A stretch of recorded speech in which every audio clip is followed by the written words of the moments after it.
ಇವತ್ತಿನ ಎಪಿಸೋಡು ಒಳ್ಳೆ ನೀತಿ ಪಾಠ ನೋಡ್ದಂಗಿತ್ತು. ಆ್ಯಂಡ್ ಸುದೀಪ್ ಸರ್ ಹೇಳೋ ಒಂದೊಂದು ಮಾತು ಅದ್ರ ಬಗ್ಗೆ ಮಾತಾಡೋಂಗೆ ಇಲ್ಲ ಬಿಡಿ. ಅವರ ಮಾತಿಗಿರೋ ತೂಕ ಇದೆಯಲ್ಲ, ಸೊ ಅದು ನೆಕ್ಸ್ಟ್ ಲೆವೆಲ್ಲೇ. ಅದು ಎಷ್ಟು ಹೇಳಿದ್ರು ಕಮ್ಮಿನೇ. ಆ್ಯಂಡ್ ಇವತ್ತಿನ ಎಪಿಸೋಡಲ್ಲಿ ಎಷ್ಟೋ ಜನ ಕೇಳ್ತಾ ಇರ್ತಾರೆ, ನೀವು ಬಿಗ್ ಬಾಸ್ ಏನಕ್ಕೆ ನೋಡ್ತೀರಾ? ಬಿಗ್ ಬಾಸ್ ಅದೊಂದು ಶಿಟ್ ಪ್ರೋಗ್ರಾಮ್, ಅದೊಂದು ವೇಸ್ಟ್ ಪ್ರೋಗ್ರಾಮ್, ಸುಮ್ಮನೆ ಟೈಮ್ ವೇಸ್ಟು, ಅದು ಇದು ಹಂಗೆ ಹಿಂಗೆ ಅಂತ ಎಲ್ಲ. ಸೊ ಟೈಮು ವೇಸ್ಟ್ ಆಗುತ್ತೆ ಅಂತ ಅಂದ್ಕೊಂಡವ್ರೆ ನೋಡೋಕೆ ಹೋಗ್ಬೇಡಿ. ಅದ್ರ ಟೈಮ್ ಎಲ್ಲರೂ ಇನ್ವೆಸ್ಟ್ ಆಗುತ್ತೆ. ನಾವೇನಾದ್ರು ಒಂದು ಸಾಧಿಸ್ಬೇಕು, ಏನೋ ಒಂದು ಮಾಡಬೇಕು, ನಾವೇನೋ ಓದಬೇಕು ಅನ್ನೋರು ಕಲೀರಿ ಎಲ್ಲ ಇದು ಮಾಡಿ ಆ ಟೈಮ್ನ ಇನ್ವೆಸ್ಟ್ ಮಾಡಿಬಿಡಿ. ಬಟ್ ಯಾವುದೋ ಟೈಮು ಸುಮ್ಮನೆ ಕೂತ್ಕೊಂಡು ಕಳೀತಾ ಇರ್ತೀವಿ, ಎಲ್ಲೋ ಸ್ಕ್ರೋಲ್ ಮಾಡ್ತಾ ಇರ್ತೀವಿ, ಸುಮ್ಮನೆ ಬೇಜಾರಾಗ್ತದೆ, ಸೊ ಏನೂ ಇಲ್ಲ ಎಂಟರ್ಟೈನ್ಮೆಂಟು ಅನ್ನೋರು ಈ ಪ್ರೋಗ್ರಾಮ್ನ ನೋಡಿ ಖಂಡಿತ ಅದು ವೇಸ್ಟ್ ಆಗಲ್ಲ.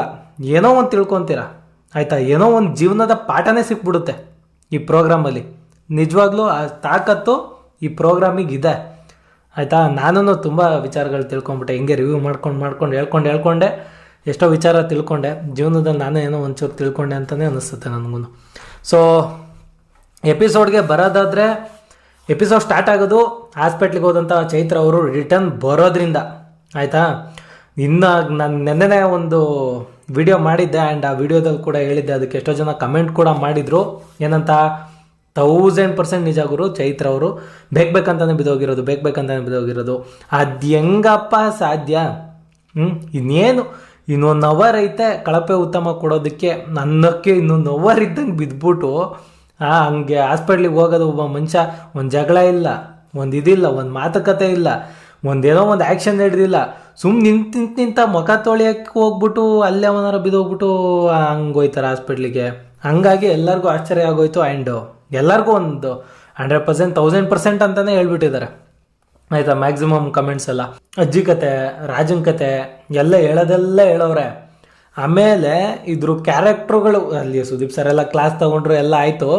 ಅದಾದಮೇಲೆ ಆಫ್ ಸ್ಕ್ರೀನು ಅಂದರೆ ಸುದೀಪ್ ಸರ್ ಇಲ್ದಿದ್ದಾಗ ಬ್ರೇಕಲ್ಲಿ ಒಂದು ಸ್ಟೋರಿ ನಡೆಯುತ್ತೆ. ಏನು, ಭವ್ಯ ಅವರು ಮುಂಜಾನೆ ಮೇಲೆ ಎಗರಾಡ್ತಾ ಇರ್ತಾರೆ. ಅವ್ರು ಯಾವುದೋ ಸ್ಟೋರಿ ಹೇಳಿದ್ರೆ ನೀವು ನನ್ನ ಹೆಸರು ಸಿಂಕ್ ಮಾಡಿಕೊಂಡು ನಮಗೆ ಇದು ಮಾಡ್ತೀರಾ, ನಮ್ಗೆ ಹೊರಗಡೆ ಹೆಂಗೆ ಫ್ಯಾಮಿಲಿ ಇದೆ, ಅದಿದೆ ಅಂತ ಹೇಳ್ಬಿಟ್ಟು. ಅದಕ್ಕೆ ಚೈತ್ರ ಅವರು ಇವ್ರ ಮೇಲೆ ಹೇಳಿದ್ರು ಅಂತ ಆಡಿಯನ್ಸನ್ನೇ ಬಿಲ್ಡ್ ಮಾಡ್ಕೊತಾ ಇದ್ದಾರೆ ಆಯಿತಾ. ಹಿಂಗೆ ಹೇಳಿದ್ರು, ಈ ಥರ ಕ್ಯಾರೆಕ್ಟ್ರು.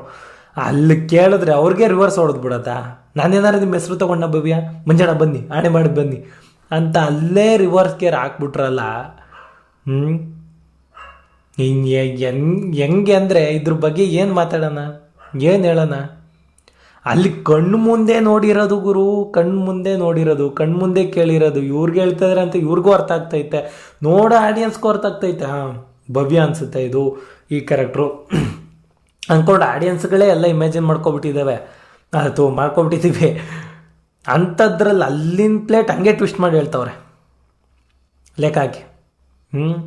ಸಮಾಜದಲ್ಲಿ ಇಂಥರ ಜನಗಳೆಲ್ಲ ಇರ್ತಾರೆ. ನಾವು ಅಂದ್ಕೊಂಡಿರ್ತೀವಿ ಸುತ್ತಮುತ್ತ ಸ್ವಲ್ಪ ಒಳ್ಳೆ ಜನಗಳು ಇದ್ಬಿಟ್ರೆ, ಒಳ್ಳೆಯವರೇ ಇದ್ದಾರೆ, ಎಲ್ಲ ಸಮಾಜ ಎಲ್ಲ ಹಿಂಗೆ ಇರುತ್ತೆ ಅಂತ. ಈ ಥರದವ್ರು ಏನಾರು ಒಂದಿಬ್ಬರು ಸಿಕ್ಬಿಟ್ರೆ, ಈ ಥರ ನಂಬೋರಿಗೆ ಮುಂಡ ಮೋಚ್ಬಿಟ್ಟು ಅವ್ರನ್ನ ಬೋಳಿಸ್ಬಿಟ್ಟು ಕಳಿಸ್ಬಿಡ್ತಾರೆ. ಹುಷಾರಾಗಿರ್ಬೇಕು ಆಯಿತಾ. ಸೊ ವಾರದ ಕತೆ ಕಿಚ್ಚನ ಜೊತೆ ನೆಕ್ಸ್ಟ್ ಲೆವೆಲ್ ಇತ್ತು ಆಯಿತಾ. ಇದರಿಂದ ಒಂಚೂರು ಚೈತ್ರ ಅವ್ರು ಏನಾರು ಒಂಚೂರು ತಿದ್ಕೊಂಡ್ರೆ ಓಕೆ, ಇಲ್ಲ ಅಂದರೆ ಅಷ್ಟೇ. ಜನಗಳಿಗೆ ಗೊತ್ತಾಗೋಗ್ಬಿಡುತ್ತೆ ಎಲ್ಲ ಹಿಂಗೆ ಈ ಥರ ಅಂತ. ನೆಕ್ಸ್ಟ್ ಹೊರಗಡೆ ಹೋದರೆ ಅಟ್ಲೀಸ್ಟ್ ಥಿಂಕ್ ಮಾಡ್ಬೇಕು ತಾನೆ, ಜನಗಳು ನಮ್ಮ ಬಗ್ಗೆ ಏನು ಮಾತಾಡ್ತಾರೆ. ನಾನು ಈ ಥರ ಸುಳ್ಳು ಹೇಳ್ಕೊಂಡು ಇಷ್ಟು ಕ್ಯಾಮ್ರಾಗಳವೆ, ಇಷ್ಟು ಮೈಕ್ಗಳಿದ್ದಾವೆ, ಅಲ್ಲೇ ಮೈಕು ನಿಂಗೆ ಹಿಂದೆ ಸರಿಸ್ಬಿಟ್ಟು ಮಾತಾಡ್ಬಿಟ್ಟು ಆಮೇಲೆ ಅಯ್ಯೋ ಗೊತ್ತಾಗಲಿಲ್ಲ ಬಿಗ್ ಬಾಸ್ ಅಂತ ಹಿಂಗೆ ಹೇಳ್ಕೊಂಡ್ಬಿಟ್ಟು ಹಿಂಗೆ ಹಾಕ್ಕೊಳ್ಳೋದಂತೆ. ಏನು ಬಿಗ್ ಬಾಸ್ ಏನು ದಡ್ರ? ನೋಡೋ ಜನಗಳೇನು ದಡ್ರ? ಏನು ಅಷ್ಟು ಗೊತ್ತಾಗಲ್ವ? ಇವರೇ ತಳ್ಬಿಟ್ಟು ಇವರೇ ಹೇಳ್ಕೊಂಡಿದ್ದೂ ಗೊತ್ತಾಗಲ್ಲ ಬಿಗ್ ಬಾಸ್ಗೆ ಅಂದ್ಕೊಂಡ್ಬಿಟ್ಟವ್ರೆ. ನೋಡೋ ಜನಗಳಿಗೆ ಗೊತ್ತಾಗಲ್ಲ ಅಂತ. ಇಷ್ಟು ಕ್ಯಾಮ್ರಾ ಮಧ್ಯೆನೇ ಹಿಂಗೆ ಆಟ ಆಡೋರು ನೀವು. ಇನ್ನೇನಪ್ಪ ಕತೆ, ಯಾರ ಅಮಾಯಕರು ಸಿಕ್ಬಿಟ್ರೆ ಹಾಕೊಂಡು ರುಬ್ಬಿಡ್ತಾರೇನೋ. ಹುಷಾರಾಗಿರ್ಬೇಕು ಕಣಪ್ಪ ಪ್ರಪಂಚದಲ್ಲಿ. ಬಿಗ್ ಬಾಸಿಗೆ ಹೋಗೋಕ್ಕಿಂತ ಮುಂಚೆ ಅನ್ಕೋತಾರೆ ಅನ್ಸುತ್ತೆ ಆಯಿತಾ. ನಾನು ಅಲ್ಲಿ ಬರುವಾಗ ಒಂದು ಪ್ರೋಮೋ ಹಾಕಿರ್ತಾರೆ ಅವ್ರದ್ದು, ಏನು ಅದರಲ್ಲಿ ನಡ್ಕೊಂಬರ್ತಾ ಇರ್ತಾರೆ, ಇಲ್ಲ ವಾಕ್ ಮಾಡ್ತಾ ಇರ್ತಾರೆ. ಅದರಲ್ಲೂ ಒಂದಷ್ಟು ಲೈನ್ಗಳು, ನಾನು ಅಷ್ಟು ಕಷ್ಟಪಟ್ಟೆ, ಇಷ್ಟು ಕಷ್ಟಪಟ್ಟೆ, ಅದು ಸಾಧಿಸ್ದೆ, ಇದು ಮಾಡಿದೆ, ನಾನು ಆ ಥರ ಕಷ್ಟಪಟ್ಕೊಂಬಂದಿನಿ, ಅದು ಎಲ್ಲ ಜನಗಳಿಗೆ ಹೆಂಗಂದ್ರೆ ಕರುಳು ಕಿವುಚ್ಬಿಡ್ಬೇಕು, ಅಯ್ಯೋ ಏನೇನು ಕಷ್ಟಪಟ್ಟವ್ರಪ್ಪ ಏನೇನು ಮಾಡೋರಪ್ಪ ಅಂತ ಹೇಳ್ಬಿಟ್ಟು. ಆಮೇಲೆ ಈ ಶೋಗೆ ಬಂದಾದ್ಮೇಲೆ ಏನೋ ಒಂದು ಅಷ್ಟು ದಿನ ಸೆಣಸಾಡ್ಕೊಂಡು ಇದು ಮಾಡ್ಕೊಂಡು ಹಂಗೆ ಹಿಂಗೆ ಆಟ ಆಡ್ಬೋದು.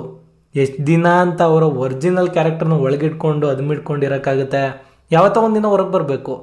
ಆ ಥರ ಹೊರಗೆ ಬಂದಾಗ ಅವ್ರಿಗೆ ಅಜೀಬಾಗುತ್ತಲ್ಲ, ಓ ಅದು ಹೊರಗಡೆ ಏನೇನು ನಡೆದಿರುತ್ತೋ ಅದನ್ನೆಲ್ಲ ಸಿಂಕ್ ಮಾಡ್ಕೊಂಡ್ಬಿಡ್ತಾರೆ ಜನ. ಆಯಿತಾ, ಹಿಂಗೆ ಆಗಿರೋದು ಗುರು ಅಂತಲೇ ಹೇಳ್ಬಿಡ್ತಾರೆ ಅವ್ರು ಇರೋದನ್ನ ನೋಡ್ಬಿಟ್ಟು.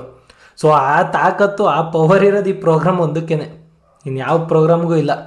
ಸೊ ಎಲ್ಲರೂ ಬರೋಕ್ಕಿಂತ ಮುಂಚೆ ಒಂದು ಸತಿ ಯೋಚನೆ ಮಾಡಬೇಕು. ಆಯಿತಾ, ನಾವು ಹಿಂಗಿದ್ದೀವಿ, ನಾವು ಯೋಗ್ಯನಾ, ಹೆಂಗೋ ಹೊರಗಡೆ ಆರಾಮಾಗಿದ್ದೀವಿ, ಅಟ್ಲೀಸ್ಟ್ ನೆಮ್ಮದಿಯಾಗಿ ಇದ್ಬಿಡೋಣ ಅನ್ನೋರಂತೂ ಈ ಪ್ರೋಗ್ರಾಮ್ ಬರೋಕ್ಕೆ ಹೋಗ್ಬಾರ್ದು. ಇಲ್ಲ ಬಂದ್ವಾ ಜೀವನದಲ್ಲಿ ಅವ್ರ ಮೇಲೆ ಅವ್ರ ಆಸೆ ಬಿಟ್ಬಿಡ್ಬೇಕು. ಆಯಿತಾ, ಒಳ್ಳೆತನ ಎಲ್ಲ ಇಟ್ಕೊಂಡ್ರೆ ಓಕೆ, ಅದೆಲ್ಲ ನೆಕ್ಸ್ಟ್ ಲೆವೆಲ್ಗೆ ಕರ್ಕೊಂಡು ಹೋಗುತ್ತೆ.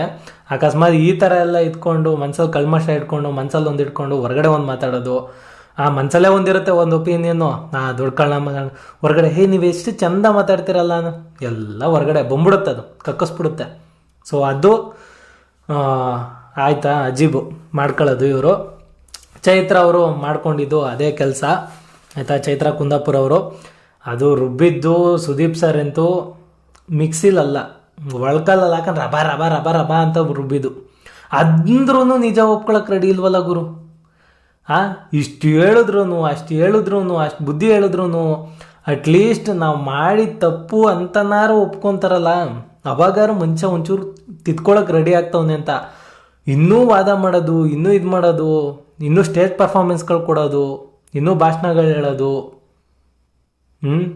ಸತ್ಯ ಹೇಳಿ ಸಾಯೋದು ಈಸಿ, ಸುಳ್ಳು ಹೇಳಿ ಬದುಕೋದೇ ಕಷ್ಟ.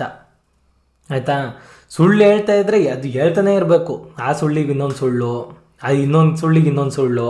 ಆಯಿತಾ, ಇನ್ನೊಂದು ಕ್ವಶನ್ ಕೇಳಿದ್ರೆ ಅದಕ್ಕೆ ಇನ್ನೊಂದು ಸುಳ್ಳು. ಇದೆಲ್ಲ ಸುಳ್ಳು ಹೇಳಿ ಹೇಳಿ ಹೇಳಿ ಅದು ದೊಡ್ಡ ಮನೆ ಆಗೋಗಿರುತ್ತೆ. ಆಯಿತಾ, ಆಮೇಲೆ ನಿಜ ಗೊತ್ತಾದಾಗ ಇವನಿಷ್ಟೇ, ಇವನು ದೊಡ್ಡ ಸುಳ್ಪುರ್ಕ, ಅದು ಸಮಾಜನ ಸೈಡಿಗೆ ಹಾಕ್ಬಿಡುತ್ತೆ. ಅದೆಲ್ಲ ಮಾಡೋದ್ಕಿಂತ ಅದಕ್ಕೇ ಹೇಳೋದು, ಸತ್ಯ ಹೇಳಿ ಸಾಯದ ವಾಸಿ, ಸುಳ್ಳು ಹೇಳಿ ಬದುಕಕ್ಕಿಂತ. ಸೊ ಇಷ್ಟು ಹೇಳ್ತಾ ನನ್ನ ವಿಡಿಯೋ ಇಲ್ಲಿಗೆ ಮುಗಿಸ್ತಾ ಇದ್ದೀನಿ. ಹೋಪ್ ನಿಮ್ಗೆಲ್ಲರಿಗೂ ಈ ವಿಡಿಯೋ ಇಷ್ಟ ಆಗಿದೆ ಅಂತ ಅನ್ಕೋತೀನಿ. ಇಷ್ಟ ಆಗಿದ್ರೆ ವಿಡಿಯೋಗೆ ಲೈಕ್ ಮಾಡಿ, ಇಲ್ಲ ಡಿಸ್ಲೈಕ್ ಆದರೂ ಮಾಡಿ, ಏನಾದರೂ ಒಂದು ಮಾಡಿ, ಹಾಗೆ ಹೋಗ್ಬೇಡಿ ಅಂತ ಹೇಳಕ್ಕೆ ಇಷ್ಟಪಡ್ತಾ ಥ್ಯಾಂಕ್ಸ್ ಫಾರ್ ವಾಚಿಂಗ್.